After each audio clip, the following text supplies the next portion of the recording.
Good morning, and welcome to the Unitarian Universalist Church of Augusta. My name is Barbara Bowen, and I'm your worship associate this morning. We're glad you could all join us today in our virtual sanctuary, a sanctuary I'm sure we all feel the need of after this week. Here we can come together in peace and fellowship for a time of spiritual refreshment and renewal. So relax now and be welcome, visitors and friends alike. Our service will begin after a few announcements from our board president, Alan George. Good morning. I'm Alan George, board president, and here are the announcements for today. The Humanist Free Thought Group will meet online today at 5 p.m. Contact Frank Carl for information. The Zoom connection is in your e-announcements. The UU Meditation Group gathering will meet online tomorrow, Monday, from 7 to 8:30 p.m. Contact E. McNabb or Melanie Roberts for information. The Women's Luncheon Group will socially distance again in the church playground before the weather gets too chilly on Tuesday at 11:30 a.m. Bring something to eat, something to drink, and a lawn chair, plus your great company. Contact Pat Lynch Hayes for information. The worship team will meet online Tuesday, the 10th of November at 6 p.m. Contact Jezebel Annette for information. The In Her Name Goddess Group will gather on Zoom on Thursday at 6 p.m. Contact Sharon Bennett for information. Please check this week's e-announcements for the contact information for these groups and others you may wish to register for. There is also a link to the UUCA calendar that will let you know what is going on at the church during the week and the month. The Spooky team wants to thank all of you who made donations. We had a great response to the food drive. The church remains in phase 3 of its reopening guidelines, which are posted on our Facebook page, allowing groups of less than 15 to meet in the church. Please let your board liaison and the church administrator know if you wish to use the church or meet at the church so a reopening team member or board liaison can answer your questions and guide you through the process and forward the opening and closing guidelines. Please be aware that if cases begin to rise again, the church may go back to phase 2 and face-to-face meeting within the building will have to stop. The reopening team is closely monitoring the COVID-19 tri-county trending and will make you aware of our weekly phase in e-announcements. Remember that the flu immunization is your best defense to prevent getting the flu for those ages 6 months or older. Many places are offering it free, and some are even giving free gift card incentives to do so. And finally, the church needs to raise about $5,000 to replace the ceiling and lighting in the family ministry wing. Please mail your donation to the church with FM Ceiling on the memo line of your check or electronic payment. Thank you.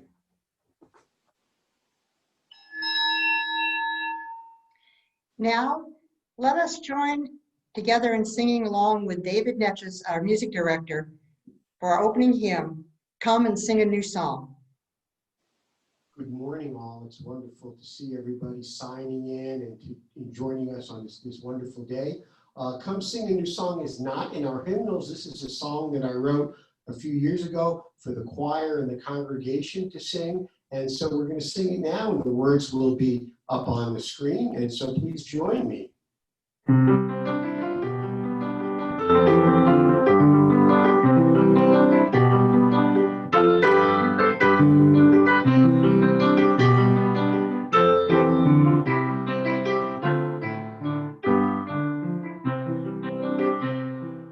Come and sing a new song.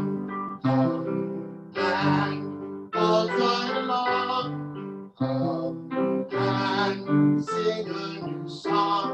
Sing hallelujah to the morning. Come and sing a new song. Come and all join along. Sing a song, sing to the sunshine, sing to the rain. Come with joy in your heart. Sing to your neighbor, sing to your friend. Start the beginning and sing to the end. Come and sing a new song. Come and all join along. Come and sing a new song. Sing hallelujah to the Lord. Sing to the promise of a new day. Sing of the changes to come. Sing when you're sad to chase blues away. Sing when the day is over and done. Come and sing a new song. Come and all try along. Come and sing a new song. Sing hallelujah to the morning. Our chalice lighting this morning is from John Murray, who was raised as a Methodist but converted to Universalism in Europe. Ostracized by his family and friends, he emigrated to America, where he organized the first Universalist church in Gloucester, Massachusetts in 1779.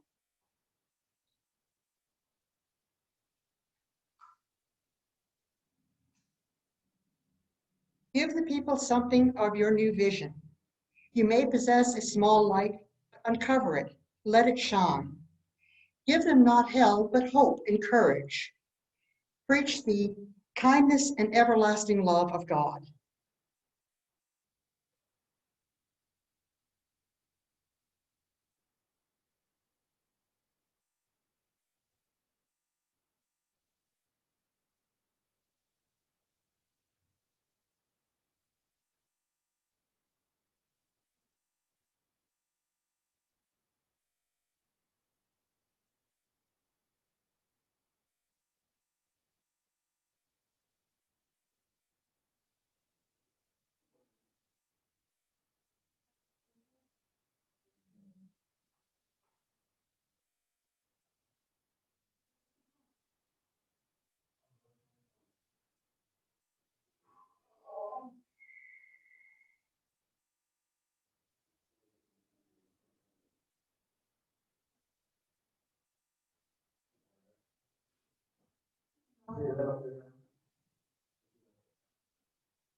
Now, a member of our pastoral care team will receive the joys and sorrows of this week.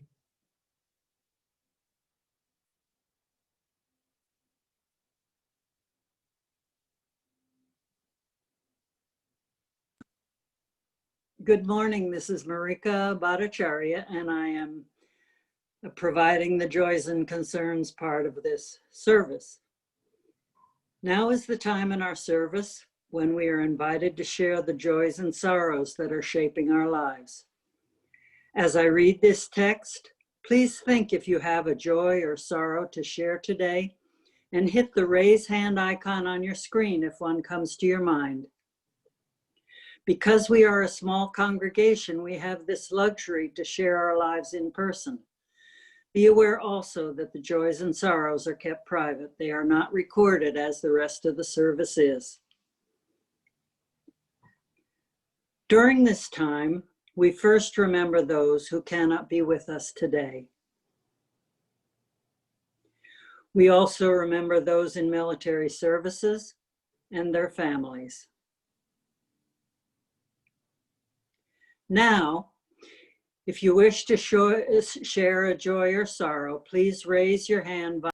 I'd like to add a stone for a concern for a friend of mine, Matthew Powell, and the last stone for all of those joys and concerns that are ours. We take these into this time of meditation with us.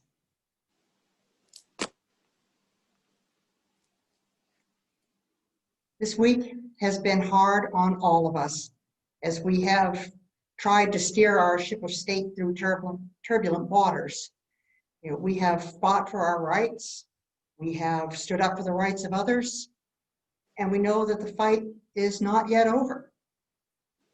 But for right now, in this moment, there is nothing that we can do, nothing more that needs to be done. And it's time to let go and let events unfold and prepare our spirits for what is to come. Now is the time to let go of the fear and the anxiety, to breathe in and breathe out and find our center. Breathe in and breathe out and find our balance. For only when we are centered and balanced can we go with the flow of events rather than being driven by it. So relax now and breathe and go with the flow.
Now comes the time we need to remember that our sanctuary depends on the support of our community.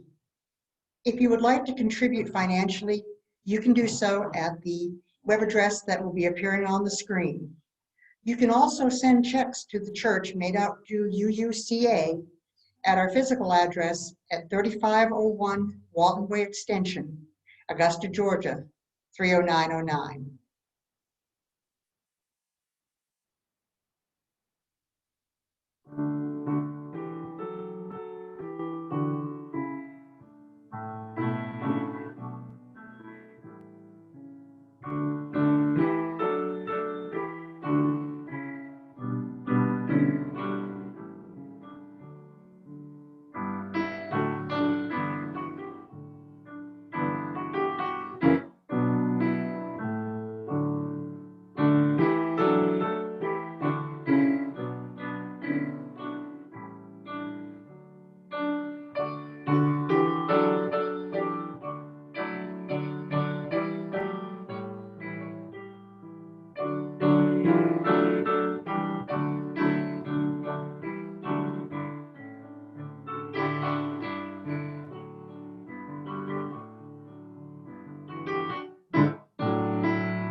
Good morning, everyone. I feel before I begin the sermon to say a few words about the election. I'm sure a lot of you, like me, are just exhausted. It's been an exhausting 4 years.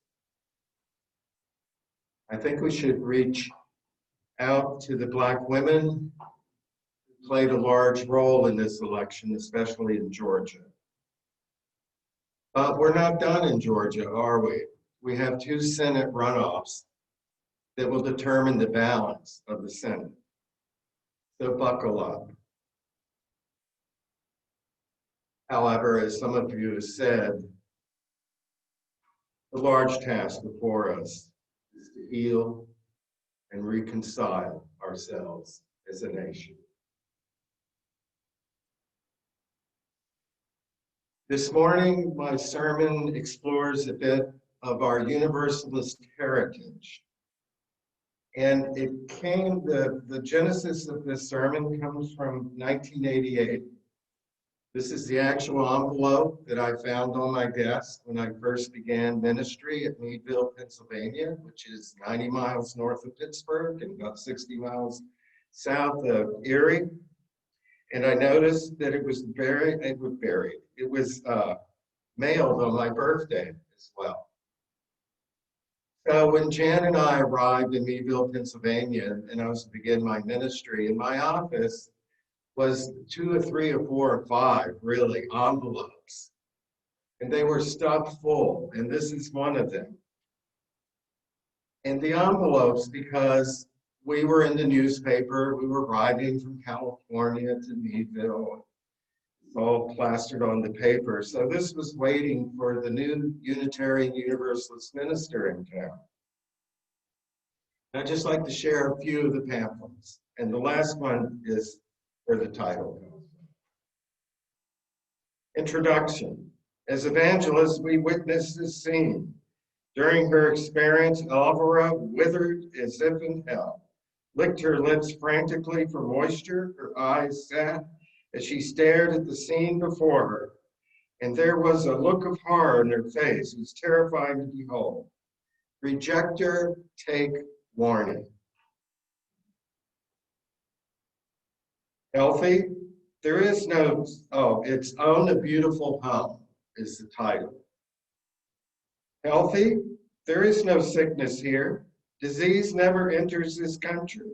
The blind see, the crippled walk, the deaf hear, the dumb speak, the old are young and strong again as soon as they reach this country. Who can go to this land? Whosoever will get ready and go. What is the preparation? Forsake all and follow Jesus Christ, the King of the country. Then the last one, the title of the pamphlet is, There Will Be No Hell. There will be no fire escape in hell.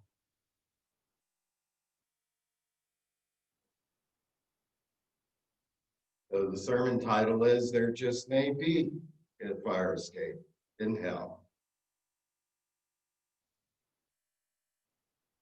It's 32 years later, but I'd like to respond.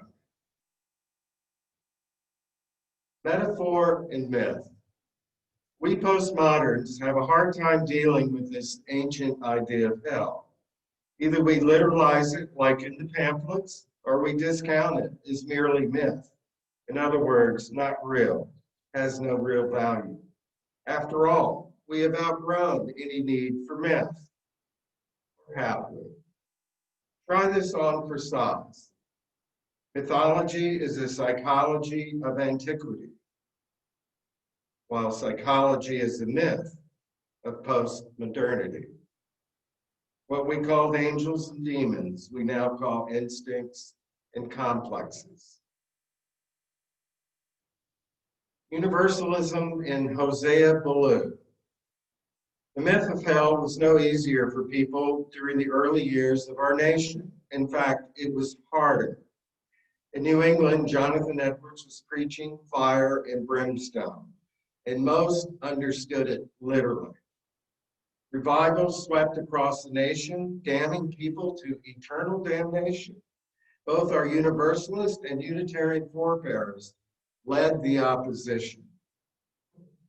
With humor, Thomas Starr King described our positions, or how we see ourselves. Unitarians think they're too good to be damned, and Universalists believe God is too good to damn anyone. Ballou questions hell. It was the first Universalist theologian in America who challenged the literal hell being preached at the revival meetings. His name was Hosea Ballou, a Universalist. In his book, A Treatise on Atonement, published in 1802, Ballou questions if hell is a literal place. It is better understood as a metaphor. He maintains that the idea of hell is a mythical construct meant to bring meaning to our sorrows and losses in life. Some 200 years later, I think most of us would agree with Ballou. Remember, this was 200 years ago. This is part of who we are. Let's continue our exploration. The shadow of death. In the book of Isaiah, we find these words, "The people that walked in darkness have seen a great light. They that dwelt in the land of the shadow of death, upon them hath the light shone." What is this darkness which we pass through? What are the deaths that cut us off from the light of the living? They are, and this is a short list and it could be a lot longer, they are grief, despair, doubt, disillusionment, and guilt. Every one of us has experienced or will experience them. We are not so fortunate to be one of the few who have lived a lifetime with only the slightest brush of them. We have known or will know the full measure of loss that follows in their train, and to be thrust back upon ourselves. When a parent outlives their child, how does one bear such grief? We receive a terminal diagnosis in the doctor's office. How does one recover from deep despair?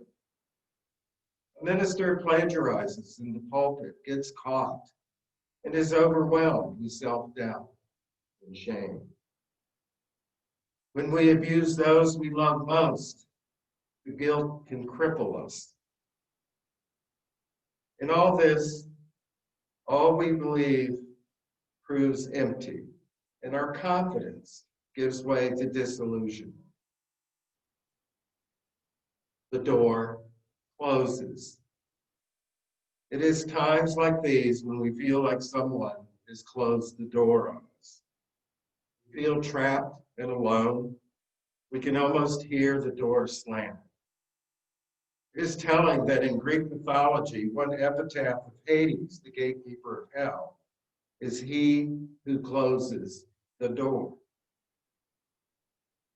I am now thinking about all the people in my career I've visited while they were truly on their deathbed. What does a minister say? Surely one does not haul out doctrine, much less the lack of it, to attempt an explanation or labor a justification. One says quietly and unobtrusively as possible, I am here, I care. Only love can open the door. This may be just the point. We can care. We can love one another. Hosea Ballou, the Universalist theologian I mentioned earlier, says that only love can overcome the shadow of death. Please recall that the shadow of death is a metaphor for grief, despair, doubt, disillusionment, and guilt, just to name a few. I quote from his book, A Treatise on Atonement. There is nothing in heaven above nor in earth beneath that can do away sin but love. And we have reason to be eternally thankful that love is stronger than death, that it hath the power to make us free from the law of sin and death, to reconcile us to God. O love, thou great physician of souls, what a work hast thou undertaken. All souls of thy patience, prosperous be thy labors. This is the universal salvation that our universalist forebears preached. They promised that all will be forgiven, both sinners and the righteous. All of us will return into the loving embrace of God. Forgiveness is a precious gift. I know many of you were turned off before Baloo finished his first sentence. All that outdated religious mumbo jumbo. He even talks about sin. To use an overused phrase, don't throw out the baby with the bathwater. Baloo's point is simply this: forgiveness is possible. We can forgive and be forgiven. Or we can be like Hades and keep the door closed, trying our best to keep love out. We then allow our pride and despair to shut out any possibility of healing and reconciliation. Don't get me wrong, forgiveness is never easy. I've reworked a reading from our great hymnal. Here it is. Forgive us that often we forgive ourselves so easily and others so hardly. Forgive us that we expect perfection from those to whom we show none. Forgive us the folly of trying to improve a friend. Forgive us that we use our little idea of goodness as a weapon to wound those who are different. Forgive us that we feel superior to others when we are only more shielded.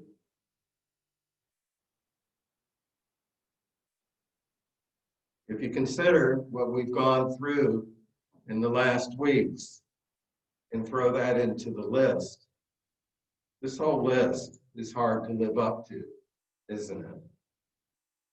Forgive is a hard thing to do, especially when we keep the door closed and hide in the darkness of our own pride and despair. Isaiah words come back to mind. The people that walked in darkness have seen a great light. They that dwelt in the land of the shadow of death, upon them hath the light shone. To see the light, we must open the door. Only then is healing and reconciliation possible. Only then can we see the new possibilities before us. This is the precious gift that forgiveness offers to us. We give ourselves and each other, we begin again in love. I close by saying to that person who mailed to me those pamphlets on hell some 32 years ago, yes, there is a fire escape in hell, and that fire escape is called forgiveness. Amen, and blessed be. Our closing hymn is number 1007 in the Teal hymn book. There's a river flowing in my soul. Sort of a rare, slow closing hymn for us.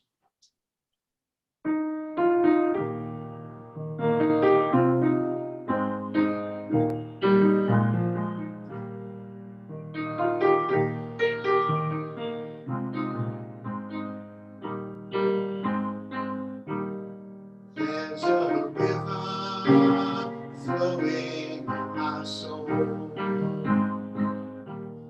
There's a river flowing in my soul, and it's telling me that I'm somebody.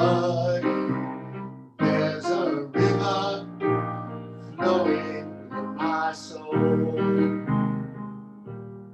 There's a river flowing in my heart.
Our closing words are from Jacob Trapp, Unitarian Universalist minister, humanist minister who served our faith extremely well. The title of the reading is The Simplest of Sacraments. Simply to be, and to let things be as they speak wordlessly from the mystery of what they are. Simply to say a silent yes to the hillside flowers, to the trees we walk under. To pass from one person to another a morsel of bread, and answering yes. This is the simplest, quietest of sacraments.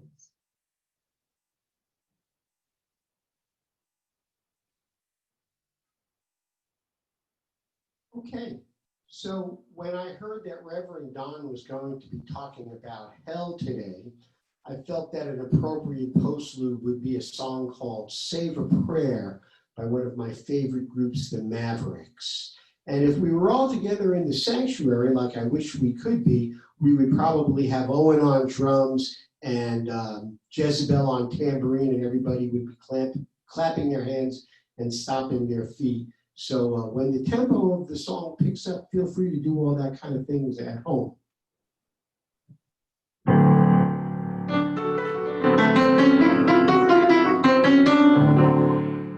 Well, I'm the kind of man who is raised up to believe the path that takes you through your life should be straight as it can be. Well, my wandering ways have led me to some painful memories.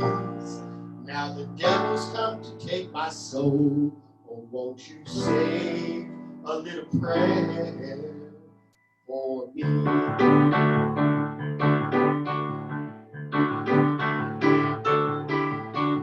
When I was a younger man, I knew I'd see the day when everything I ever loved would all be swept away by the moonlight ties that never made a difference to me.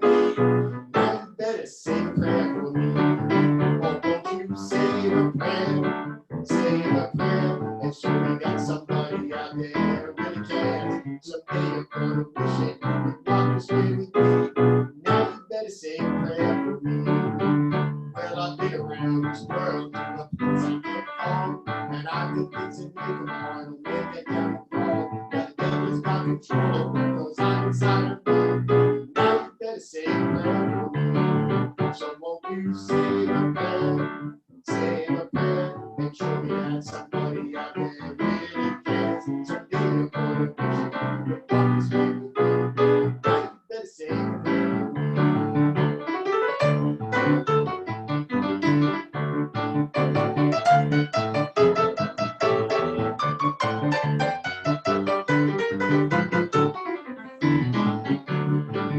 Won't you say a prayer? Say a prayer and show me that somebody out there really